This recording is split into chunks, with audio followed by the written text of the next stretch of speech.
Izadi bat geldirik, gero bat batean, hots,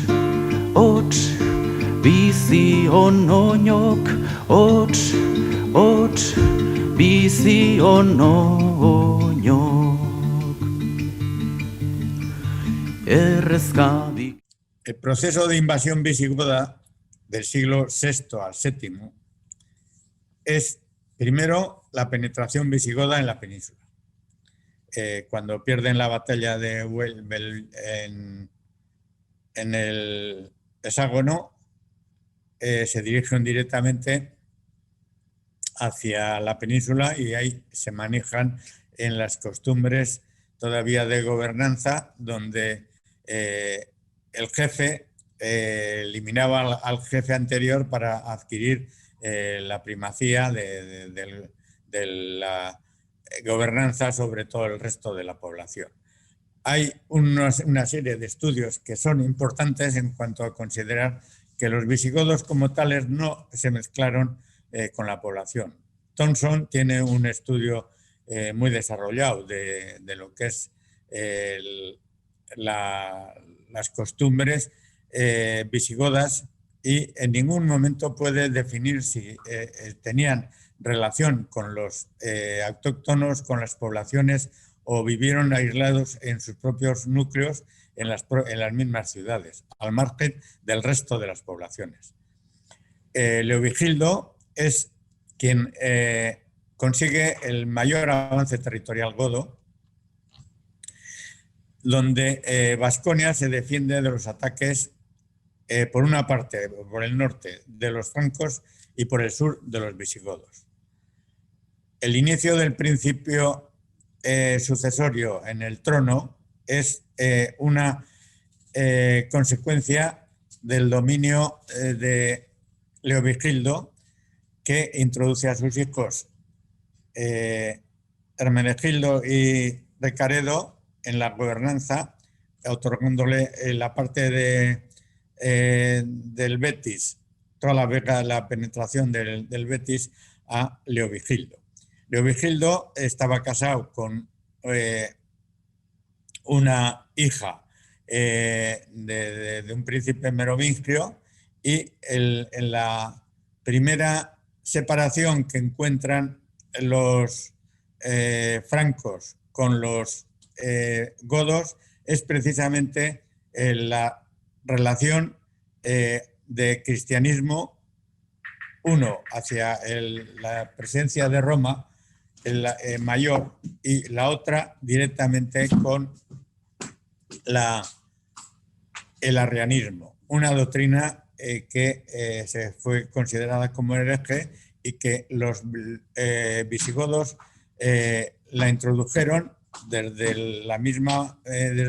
momento de las invasiones hacia la península, donde una de las razones de la desaparición de los vándalos es que al ser arrianos, cuando en su momento llegaron a Italia, se enfrentaron directamente a los católicos, que eran los herederos de Constantino, y en ese momento se debilitaron tremendamente. Tanto francos, que eran los herederos de Roma, del cristianismo a través de Clovis, como los visigodos, estaban enfrentados por religión. Pero, no obstante, las relaciones políticas y militares mantenían su propio contacto. Leovigildo, en el avance territorial, consiguió dominar a los suevos, que eran de orientación católica, cristiana,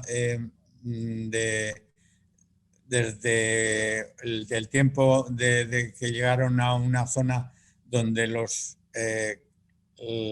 donde Roma había tenido su mayor presencia en el ámbito occidental, y el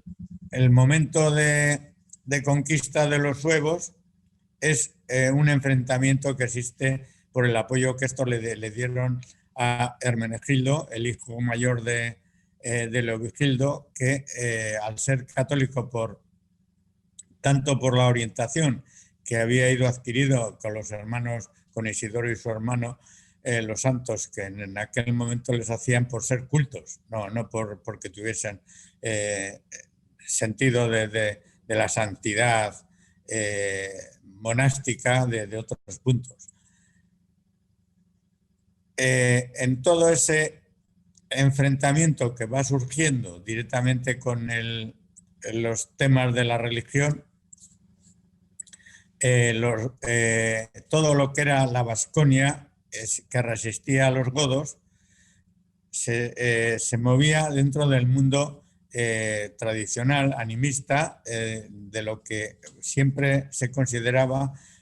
ajeno al cristianismo. El énfasis de todos los príncipes y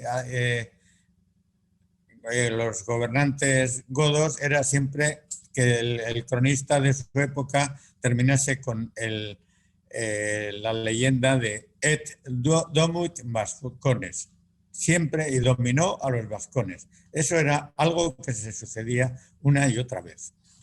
Seguiremos hablando un poquito de esto porque si no sería extensísimo y no estamos hablando de hacer la lectura del libro.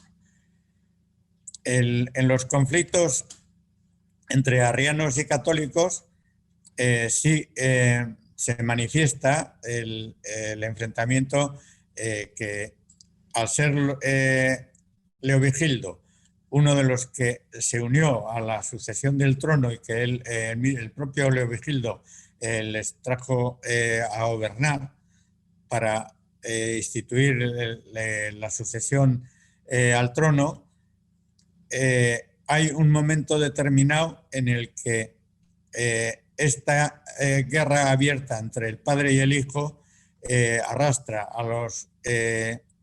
suevos, y en esta situación se enfrenta ya directamente por la toma del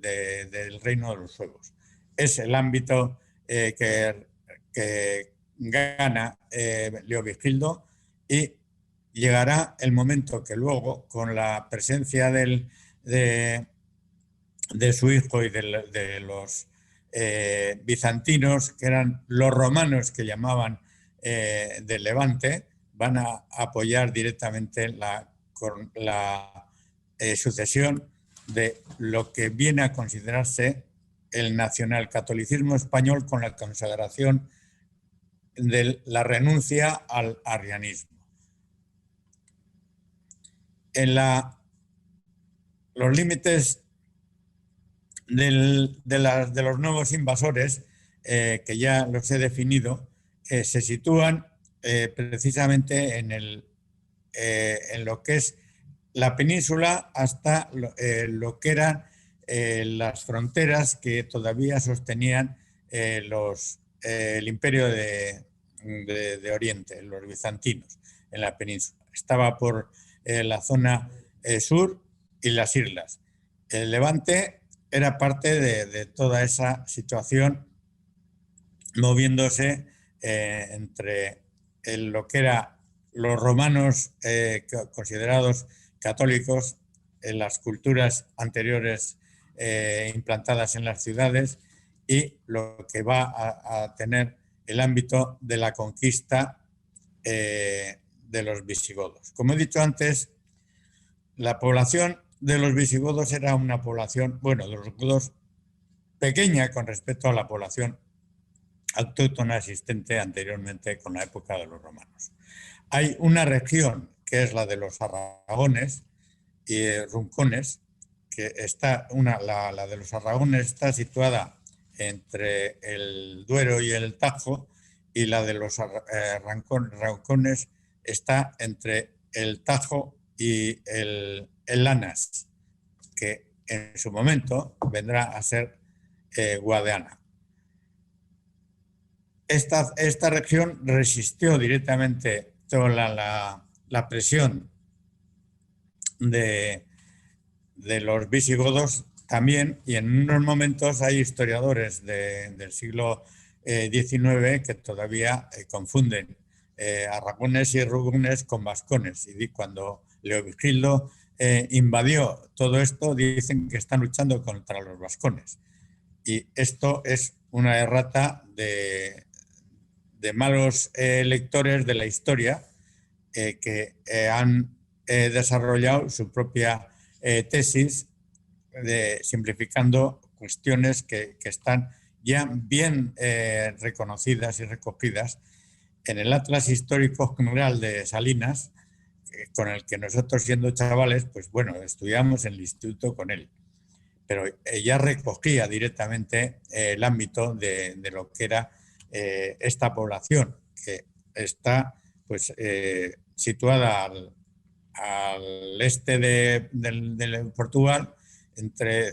Zamora y Extremadura. Toda esta zona eran las que se resistieron directamente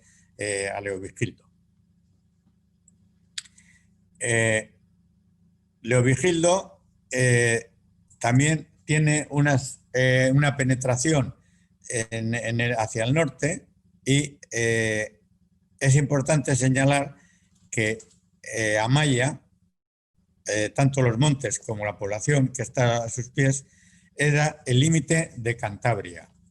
Luego hablaremos de Cantabria. Amaya es la población que está recogida de forma muy clara en el mapa de Salinas y que yo la sitúo por debajo de la cabecera del gran río de lo que hoy se llama Ebro, que luego yo en todo momento lo considero a través del euskera como Ibai-Vera.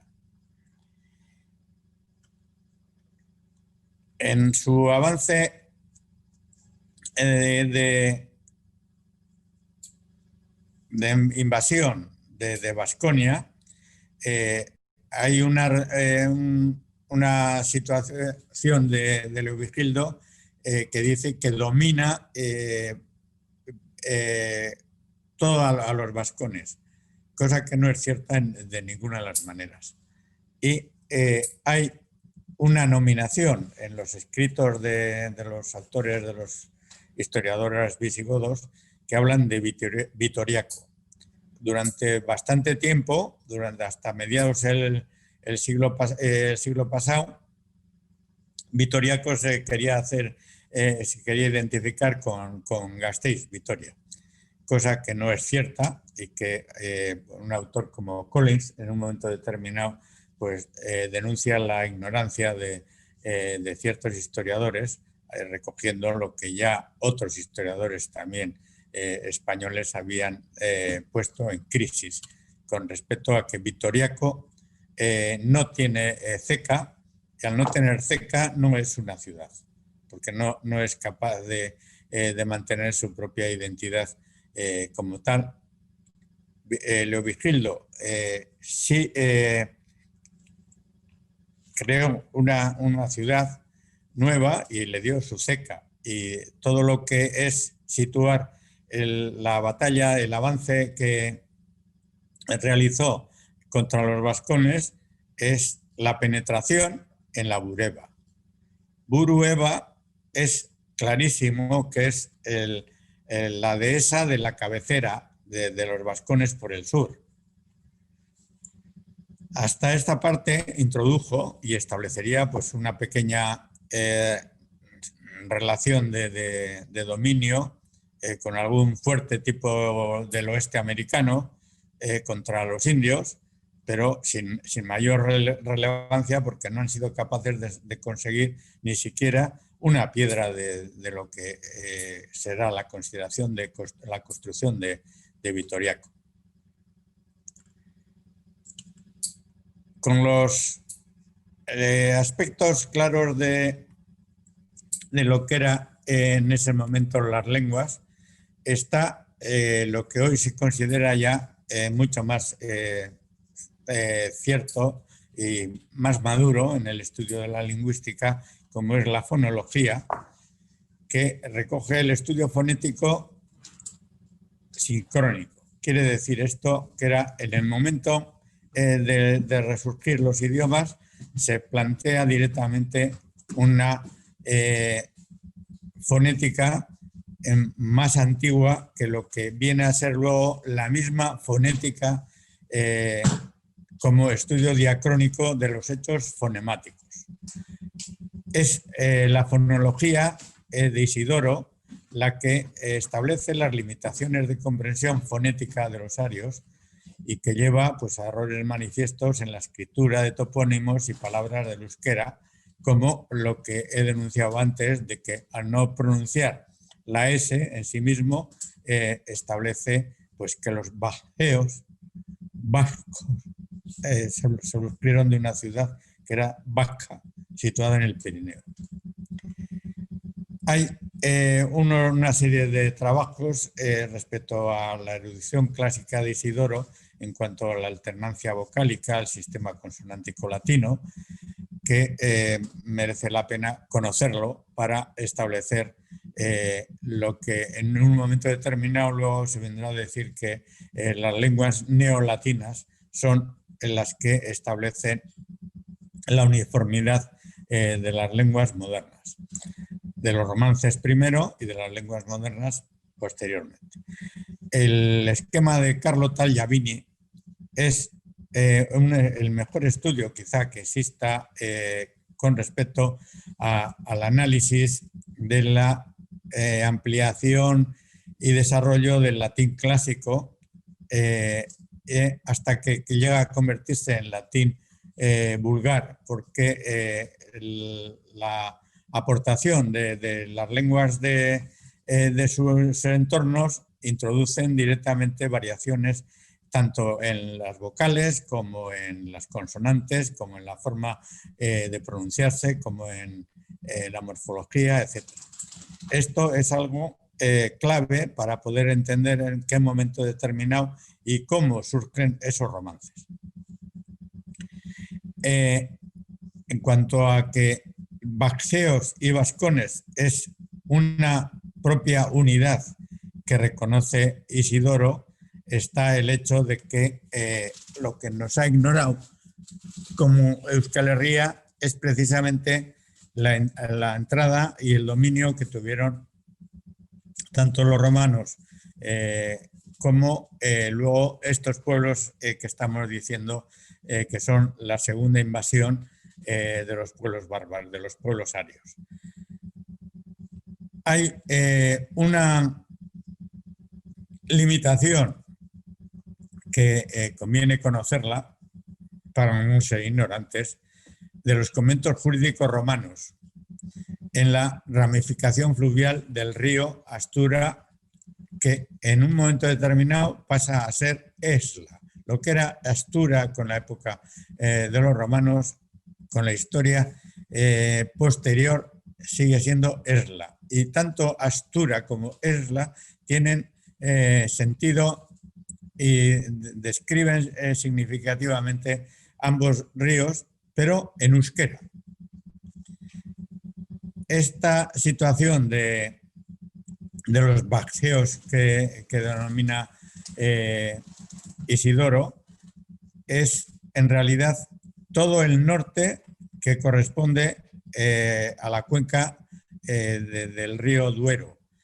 donde el río Astura es el afluente principal del río Duero.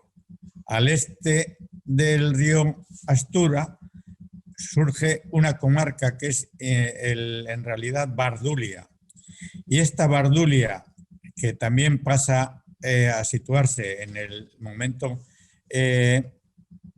más meridional en lo que es la cuenca izquierda del Duero, responde directamente a la misma concepción de las gentes que estuvieron situadas en el ámbito de lo que era el convento jurídico romano de Clunia.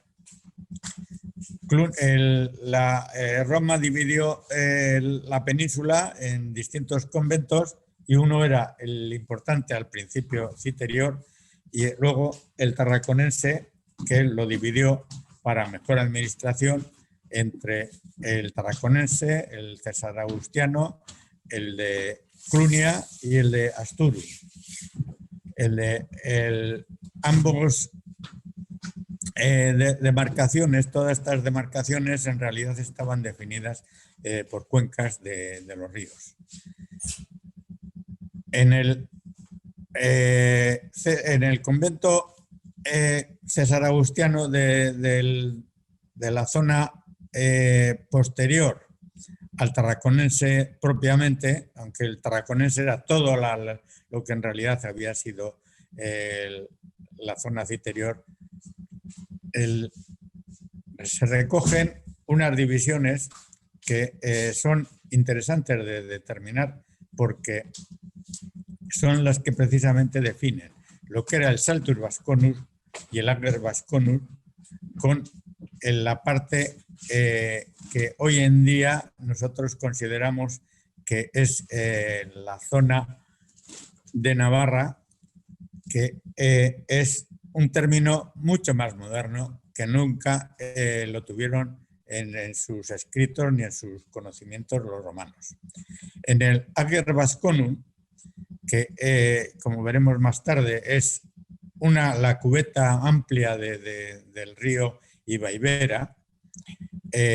está lo que ha venido a ser en su primer momento ribera, eran los verones, y luego la ribera con la entrada del romance y de toda una serie de modificaciones fonológicas que son a estudiar. En la zona alta de esta cubeta estaba el Saltus Vasconum, que tenía su salida directamente al Golfo de Vizcaya. En esta zona, a partir de este límite, de lo que era el límite del convento cesaragustiano, resulta que es toda la Bardulia. Caro Baroja ha estado situando con unos textos de Ptolomeo como que la Bardulia era exclusivamente una zona muy pequeñita de lo que corresponde a una Guipúzcoa que penetraba en parte hasta algo de la actual Navarra. Sin embargo, esta Bardulia es la que comprendía, por un lado, donde hoy en día está la meseta, que Isidoro dice Baxeos, es distinta de los Astures, distinta de el resto de pueblos que allí estaban ubicados desde la época prehistórica, de la época del Paleolítico. En este límite hay una cuestión clarísima, para mí por lo menos, que es la existencia de dos ríos con el mismo nombre. Deva occidental, que separa precisamente lo que es el término de la Bardulia, del convento jurídico cesaragustiano, con el resto del otro Deva, que establece con toda claridad su penetración en lo que nosotros conocemos hoy en día como Guipúzcoa. En el libro se trabaja este aspecto de la toponimia, y lo que sí merece la pena ahora destacar, para no extenderme demasiado, es que Caristi es una palabra que responde al euskera y que en realidad la K es un resto gutural muy antiguo, ancestral, de una modificación fonológica que establece la K antes que la G, antes que la H aspirada y que la 0, que en un momento determinado podríamos leer claramente Aristi, que es una denominación que sí se acerca a que el pueblo que vivía entre los árboles en la zona más cercana al mar, pues fuese denominada no por sus gentes o por lo que ellos definían como los Aristi. Los Caristi es eso y nada más. De la misma forma que vasco viene pues, de una deformación de los vascones son los vascos, es los de Basocua, los del bosque. Todas estas zonas eran zonas preferentemente arbóreas, y eso es lo que define en un momento determinado a sus propias gentes. Hay un tema que, con respecto a Rigoya, en el convento jurídico de Zaragoza, para entendernos rápidamente, de Ribera, con la zona alta del río Ibaibera, que es el río principal de toda la península, a través del que Plinio dijo que Iberia es en realidad el nombre del río importante de la península. Esto, que es Errigoya, situada directamente en la parte más alta de Ribera, se corresponde directamente también con el euskera, antes que decir que de ahí ha salido una inculta palabra, una deformada palabra, Rioja. La Rioja más tarde, Rioja primero. Hay un pueblo que en un momento determinado se ha llamado los Arrigoicoa, que es la parte más occidental de los Caristi, de la propia Rigoya, que se mete en todo lo que es la montaña anterior a los Cántabri, que son, según Julio Caro Baroja, una palabra pequeña, que no tiene entidad en los escritos, pero que indudablemente aparece cuando las guerras de conquista directa de Augusto, de Octavio Augusto, pues reducen ya la península al Imperio Romano. Cantabri tampoco tiene una lectura oscura, sino que Cantabri es el Cantaerri con una B intercalada. Todo esto está recogido en los estudios que se hacen de la propia toponimia, donde resulta ser el pueblo del extremo. Canta es en la parte más extrema. Erri, sin más, es Cantaerri, lo que define claramente a un pueblo que habla euskera. Por eso el río Deva es el mismo río Deva, que es en realidad el límite de unas poblaciones o de unos pueblos que están definidos a través del euskera, y no con palabras celtas, ni de diosas, diva, ni de nada parecido.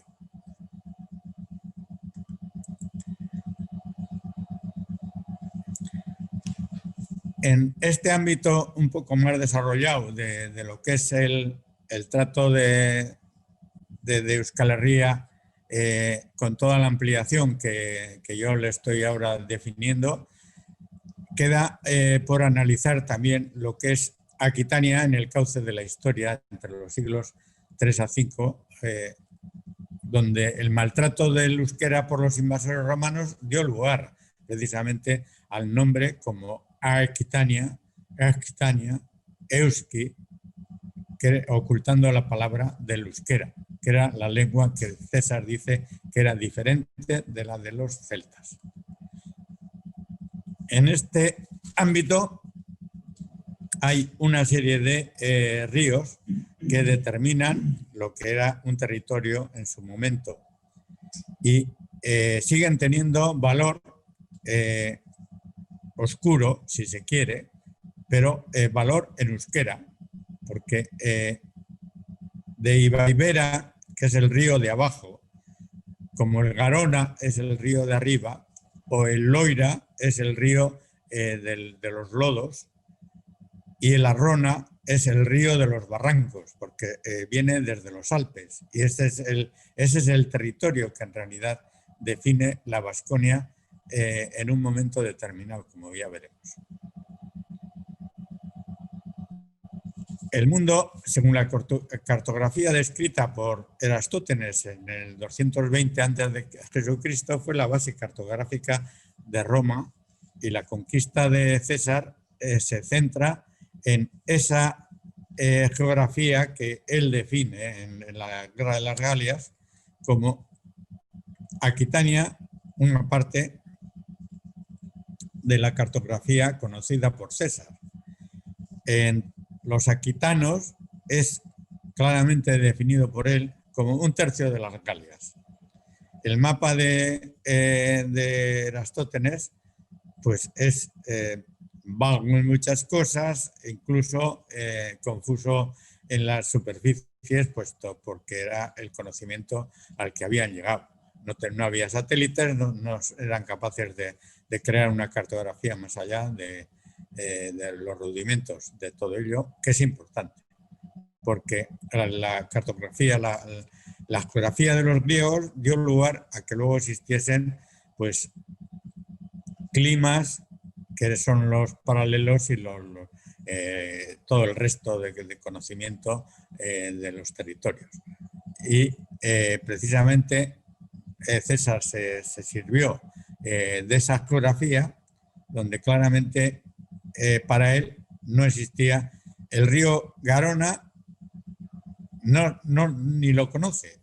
O sea, lo nombran luego posteriormente, pero en su origen, cuando habla de un tercio de las Galias, hay que entender que está una parte de los celtas belgas al sur del Rin, un río muy definido porque fue parte de todos los combates que tuvo que soportar Roma frente a las invasiones de los germanos. Precisamente en el centro de ese tercio que consideran las Galias están los galos propiamente, que son de los celtas, como los celtas belgas, y la tercera parte, que es la que comprende todo lo que es el ámbito del Golfo de Vizcaya hasta el Mediterráneo, toda esa parte es la de los aquitanos, que es, como he dicho, una deformación clarísima de esquitanos. En este entorno de lo que es el territorio de Aquitania y Baskonia, todas las ciudades que se están situando marcan lo que era el peso urbano del imperio. Todas esas ciudades punteadas están planteándose desde Burdigala, Poitiers, una serie de ciudades que se contemplan, Bourges, Nevers, Tours, todas ellas, Orleans, todas ellas dentro del ámbito de lo que era la Aquitania de aquel momento. Al norte están la penetración que van haciendo los germanos, que se dividen a su vez entre Austrasia y Neustrasia, que es el oeste y el este y el oeste, y eso es lo que va a dar lugar a que en realidad los enfrentamientos que tenga que soportar Baskonia es precisamente por el norte, por los francos, por el sur, por los visigodos. El ámbito de Baskonia lingüística es precisamente la existencia del núcleo y nicho ecológico del Paleolítico, donde se recoge que el euskera tiene una penetración en el tiempo, por lo menos cercana a los 40.000 años, si no es más, porque yo la considero en el estudio que he hecho sobre los orígenes del lenguaje oral como parte de la permanencia de los orígenes también del euskera en lo que considero lengua paleoártica. No es lengua indoeuropea en ninguna de las maneras, porque la lengua indoeuropea es lo que en el siglo XIX se planteó como la lengua de los arios. Las capas de lenguas en las zonas se ven ahí, los miles de años que estuvieron elaborando sus comunidades una lengua funcional que todavía vive. Hay un momento en la historia en el que se ve que es un tiempo muy pequeño, donde el retroceso y el acorralamiento, la minoración de una lengua importante como era la lengua paleoártica, por la evolución de los dialectos, por el carácter diacrónico de la lingüística que estudió Ferdinand Saussure, pues queda reducida a que la prepotencia del latín en un momento determinado mantuvo durante la Edad Media y la Edad Moderna incluso, pues ese privilegio que le daba la escritura, donde dejaba sus propias huellas. A partir de este momento, los libros se pronuncian en el cauce de la historia con el corpus político de Vasconia, Euskal Herria invisible, ante las crónicas que en realidad se afirma en la historia, y surge la Vasconia independiente. En el momento del avance de los bárbaros germanos, la realidad es precisamente el dominio que cada uno de esos pueblos va adquiriendo con respecto a la capacidad militar para imponerse a los pueblos autóctonos. El mestizaje se daría, por supuesto, entre los pueblos que mantuvieron abierta su posible relación con comunidades anteriores. En este aspecto, la línea de lo que se puede sostener que corresponde con Euskal Herria está perfectamente bien definida ante los avances de unos y de otros. Está la penetración de los visigodos por el levante catalán y cómo en realidad, aunque hay manifestaciones de ciertos historiadores o prehistoriadores que dicen que los suevos pasaron a través de Euskal Herria, pues todo eso sería una correría rápida con poblaciones que eran menores que toda la población autóctona existente. Que si algo tenían era la población de Euskal Herria, se refugiaba en los montes y en su primer momento pues no buscaría el enfrentamiento contra los que venían beligerantes. Hay una situación de centralidad en un momento determinado de los francos que con Clovis construyen el gobierno de los merovingios, que es la familia que domina por un tiempo a los francos, y estos merovingios son los que desplazaron, bueno, anteriormente Clovis fue el que le desplazó los francos a los visigodos del norte del continente, del sur del continente, mejor dicho.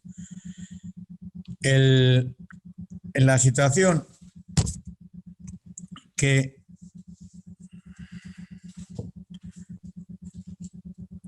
la incursión de cada uno de estos merovingios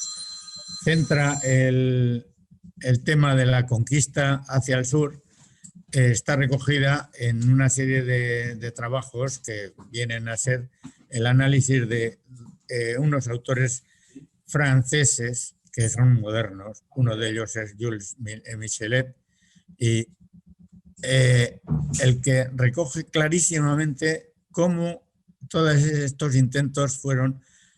un momento de la historia fracasada de los francos en su avance hacia el sur. Hay una incursión del año 541 de los reyes merovingios, Childeberto y Clotario, que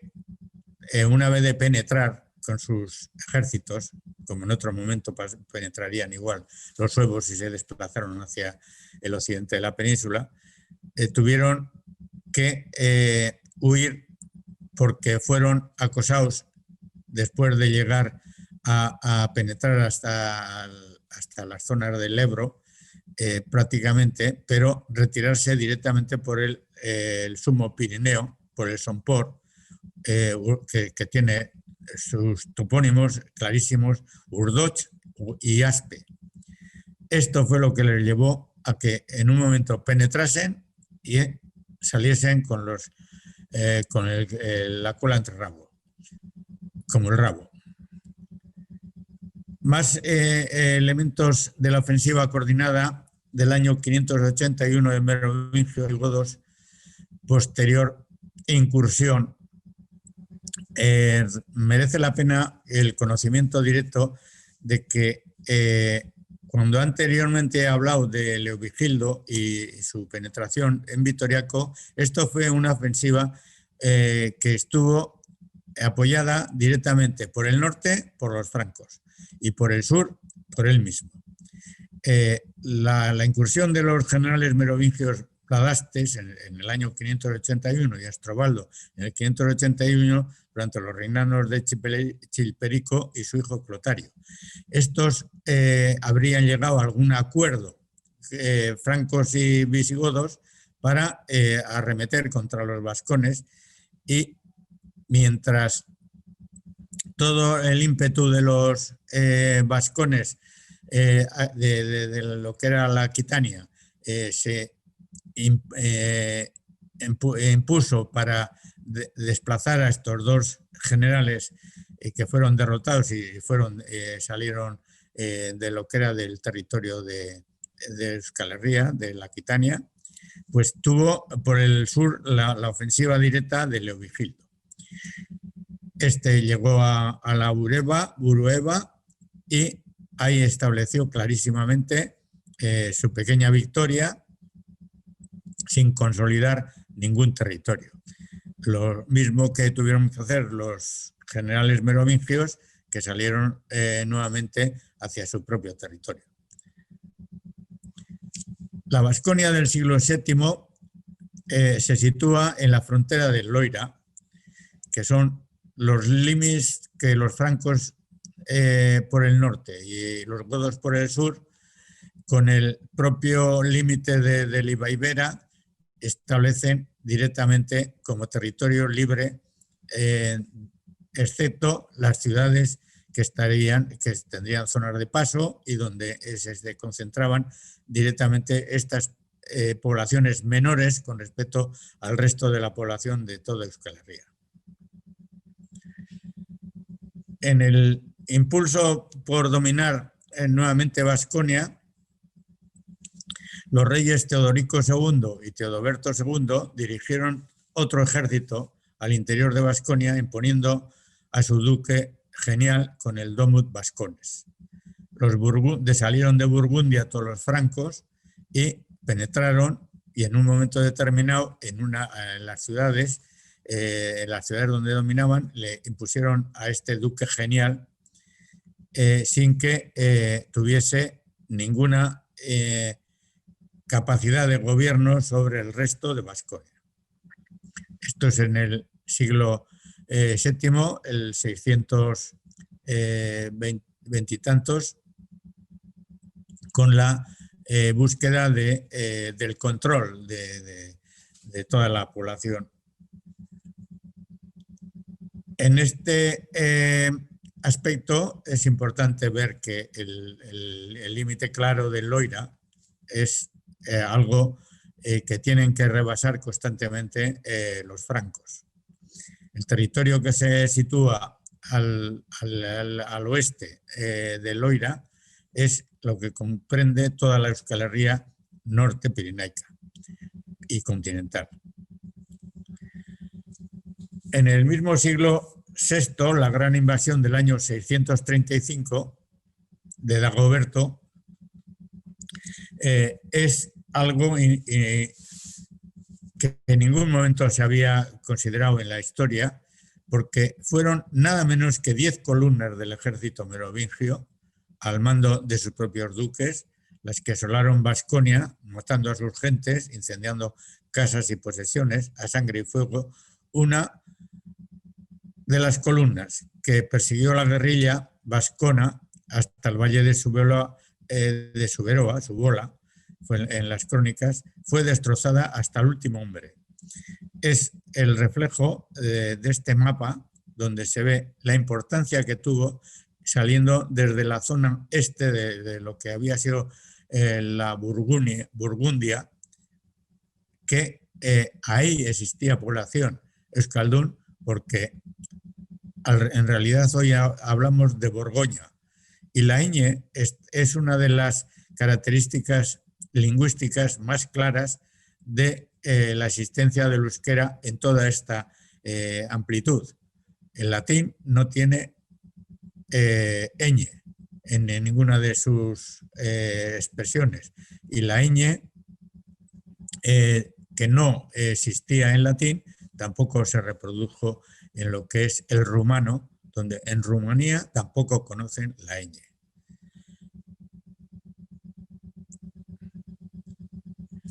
Con este aspecto de las constantes defensas de Euskal Herria y de las luchas que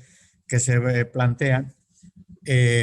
la Vasconia independiente desde el 670, después del duque Genial, que estuvo el duque Félix, que es Soriona, que es uno de los hombres vascos, porque se resistió en todo momento a los merovingios, fueron creando la posibilidad de que la Bagaudia, que había establecido claramente la propia defensa del territorio, se fuese estableciendo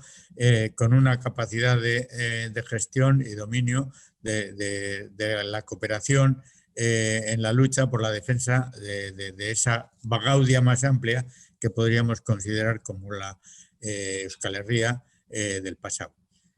En ella se sitúa el Loira, con toda la amplitud que cierra por el norte y el este